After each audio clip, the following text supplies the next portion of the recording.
দোষ ওই দেখ ফ্রেঞ্চ ফ্রাই দোকান লজাই খাই আহি। দোষ আমার কাছে তো টাকা নাই। আর আমার কাছে তো রেখা নাই, তোর আজকে শিখামু কেমনে টাকা সারা খাইতে হয়। আয়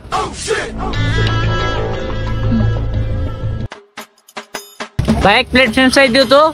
আচ্ছা আমি লাগাইছি বসে নিয়ে গেছি।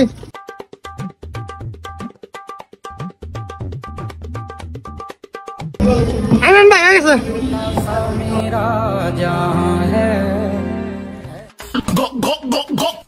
তোর কাছে টাকা নাই তাও তুই খাওয়াইতেছিস, বুঝতেছি না তোর কাহিনী। তুই খা, বাকিটা আমি দেখতেছি, খাইতে থাকছি। কি হলো ভাই, জানকে ভাই বিল দিব কেরা? তুই জানোস তো এটা আমার বন্ধুর দোকান। আপনার বন্ধু দোকানে ওকে তার দোকানে এক ভাই বিল দিয়ে দেবো ভাই, পরে তাহলে আপনার বন্ধু আমার ধরবো টাকা কম কে। আমার বন্ধুরে ফোন দে তুই।